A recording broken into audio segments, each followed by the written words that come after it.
All right, let's get cooking. Welcome to the latest edition of Chin Check Sports Radio. I'm your host, JD. I want to thank you all for taking the time out to join us. And as always, we welcome any suggestions, feedback, comments, and criticisms, which improves the quality of our program, which ultimately improves your listening experience. Before we get started, I want to send all of you thank you for your tremendous support. People are slowly but surely finding out about who we are and what we do. They enjoy and respect the passion with which we speak. But as we always say here at Chin Check Sports Radio, we do this because we love it, as we are simply sharing our passions with you all as we continue to build our listening army to take over the world. The 2023 Dallas Cowboys Week 6. You know that we are your go-to on YouTube for Dallas Cowboys coverage during the NFL season and any and all Dallas Cowboys coverage throughout the year. We are it. There was no place to turn except us. The Dallas Cowboys Monday night victory on the road against the Los Angeles Chargers, 20-17, which is ironically the same score of a game that was played Week 2, 2021. The Cowboys had a great game against Tampa Bay, the defending Super Bowl champions, lost that game, I believe, a last-second field goal, and came on the road and beat the Chargers then. This time facing against former offensive coordinator Kellen Moore. So let's jump right into our numbers here. Quarterback Dak Prescott, 21 of 30 attempts, 272 yards, 1 touchdown. Dak Prescott, 7 carries, 40 yards, 1 touchdown. Tony Pollard, 15 carries, 30 yards. Brandon Cooks, 1 carry, 14 yards. CeeDee Lamb, 7 catches, 117 yards. Tony Pollard, 6 catches and 80 yards. Brandon Cooks, 4 catches, 36 yards, 1 touchdown. Michael Gallup, 3 catches, 24 yards. On the defensive side, Damon Clark, 8 total tackles, 7 solo. Jaron Kearse, 7 total tackles, 5 solo. Osa Odighizuwa, great game by him. 7 total tackles, 5 solo, 1 tackle, 4 loss. Marquise Bell, undrafted free agent out of Florida A&M, had his coming out party. 7 total tackles, 5 solo. Donovan Wilson, 5 total tackles, 4 solo. Stephon Gilmore, 3 total tackles, 3 solo, 1 interception. DeMarcus Lawrence, 3 total tackles, 3 solo. Deron Bland, 3 total tackles, 3 solo. Jordan Lewis, 3 total tackles, 1 solo. Dorrance Armstrong, 2 total tackles, 2 solo. Micah Parsons, 2 total tackles, 1 solo, 1 sack, 1 tackle, 4 loss.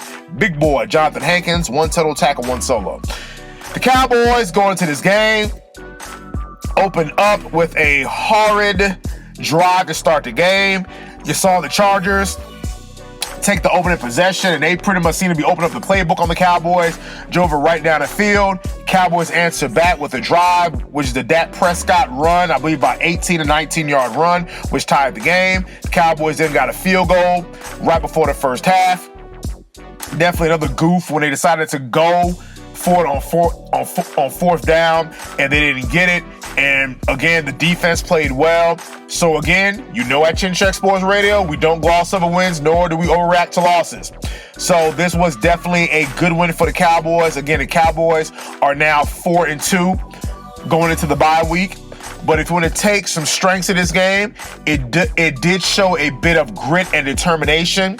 The Cowboys had a lot of miscues, which goes into the bad. But the good is they showed a lot of grit and determination. They were down 7-0. We thought they fought back. Dak Prescott, off of an awful game against the 49ers, clearly played better in this game. Again, 1 touchdown, no interceptions. So that's definitely good. Again, 21 to 30 attempts. So that's very solid. We finally had a Brandon Cooks sighting. We were always wondering what was Brandon Cooks going to do, and are they just not getting him the ball? Again, the 4 catches, 36 yards, aren't really a lot to kind of raise your eyebrows, but he did have that one. Obviously, every touchdown is critical, but the one critical touchdown, that was definitely huge for the Cowboys. But of course, we cannot gloss over these wins. The Dallas Cowboys offensive line gave up 5 sacks. That's a problem, ladies and gentlemen. Again, the Chargers apparently did not have one of the best defenses, even though they have a defensive head coach.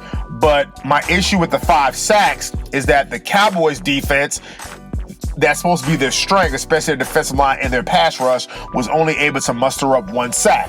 Now, to put those numbers in context, again, numbers are not the end-all, be-all. Let's put it in proper context. That 1 sack by Micah Parsons at the end of the game was a critical sack that pushed the Chargers back when they were driving for the game-tying field goal, so that was good. And it's ironic when you go back and look at the sack or listen to the announcers, Joe Buck and Troy Aikman, they were just saying how the Chargers did an excellent job in neutralizing Micah Parsons, and as they were saying he was being neutralized, you hear Joe Buck saying it right on cue, and here comes Micah Parsons. And this is what elite defensive players do. They make a play at the most critical time, and that's what Micah Parsons did by making it a harder third down, and then eventually the very next play, and now you have the pressure in Justin Herbert's face, who threw the game-losing interception to Stephon Gilmore. We have been very critical of Stephon Gilmore. He had a bad penalty when the Cowboys had a muff punt, which goes into the bad.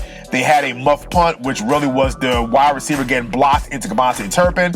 Understanding why he made the decision that he made to go after the ball when he did not need to touch the ball, but he went to, try to recover what he thought was a fumble or muff punt, lost it. Chargers get the ball back in excellent field position. They end up getting a pass interference penalty, and that's how the Chargers ended up scoring their final touchdown. And again, penalties. What is the consequence of all these damn penalties on the defensive line? Penalty after penalty, people lining up off sides. Now, some of the penalties, like your pass interference, maybe illegal contact, those are those questionable penalties, so I'm not really concerned about that. But some of the offsides penalties, those things that shouldn't be happening. So penalty after penalty after penalty after penalty again. It keeps rearing its ugly head. I don't know why Mike McCarthy has not gotten a good beat on this. Where is the accountability? Where is the punishment? Where is the consequences? Where are the sprints? Where are the fines? It seems to be these guys keep making the same mistake week after week with these penalties. If you want to be a Super Bowl caliber team, you must eliminate the penalties. This has been a problem since 2021 with all these penalties. So the team needs to do something about it. Again, we talked about Brandon Cooks. Where has Brandon Cooks been? Great game. He definitely got the ball in his hand, so let's start utilizing our playmakers. Michael Gallup, 3 catches, 24 yards. Again, Michael Gallup, don't know if he's still recovering from his ACL injury, still trying to work his way back into shape, but him and Dak just don't seem to be on the same page. Of course, with the bye week coming up, we only hope that they can continue to work at it. But again, an efficient victory for the Cowboys. Again, going on the road to Los Angeles, playing the Chargers, who naturally are going to play up for this game, or be up for the game, rather. And the Cowboys did what it needed to do. A win is a win. Of course, we at Chin Check Sports Radio, we see certain things that we like, hey, let's address these issues. The Cowboys did an excellent job in stopping the run. Again, only allowing 53 yards, 2.3 yards a carry. The negative, Tony Pollard, they couldn't get Tony Pollard going. 15 carries for 30 yards, only 2 yards a carry. That's a problem. We cannot afford to be only having pedestrian numbers while running the football, which is why we got rid of Ezekiel Elliott. He was not producing, and before Cowboys fans start, I don't want to hear how Zeke has enough juice in New England, or he still has a burst. We haven't seen a burst in 3-4 years with Zeke. So he's great in New England. He's doing his own thing. Cowboys fans, it's time to move on. So whatever, Zeke got the money and he wasn't performing, he was injured, whatever the case may be, he was not making it happen for us. Move on, let it go. There's no thing in trying to bring Zeke back. We thank Zeke for his service. Great running back for us. He definitely served his purpose, served his time. Let's focus on the running back that we have now with Tony Pollard, and we need to get him going. He was supposed to be the number one back. He needs to get going. Yes, he gets those big bursts of yards, i.e. that catch that was a broken play, and he took a short pass and ran 60-some yards down the field. That's great, but we have to establish him in the running game. Also, Tyron Smith kind of got pushed around a little bit. Now he's going up against Khalil Mack, who is no slouch, but we say to Cowboys fans, last couple years, maybe time to move on from Tyron Smith. The injuries, the time off, yes, it does limit an athlete. Father Time is undefeated. So that's something that to keep our eye on about continue to rebuild on the offensive line. Tyler Smith had had a holding penalty. We had one holding penalty, was on his way to having another holding penalty that was negated by a penalty on the Chargers. So again, penalties are rearing an ugly head. The Cowboys right at the ship. They walked away with a victory. It's better to go in your bye week 4-2 than 3-3. And this week that's coming up, there should be no days off. There should be no relaxing. Cool. If you want to give the Cowboys, because they won a game, they played Monday night, and you want to give them off on Tuesday, that's fine. Come Wednesday, Thursday, Friday, it needs to be full pads, wind sprints, weight room, everything. There should be no break during the bye week. This team has not earned that right. They need to stay focused. Again, remember the shellacking that they took against the San Francisco 49ers. They might see that team again if they want to get to where they need to be. So the Cowboys have no room for error. There's no way to be getting complacent and comfortable and bragging and beat your chest out. There's none of that. You did what you're supposed to do. You won a hard-fought game. That's the good. Dak played well. That's the good. Critical catches by Brandon Cooks. That's the good.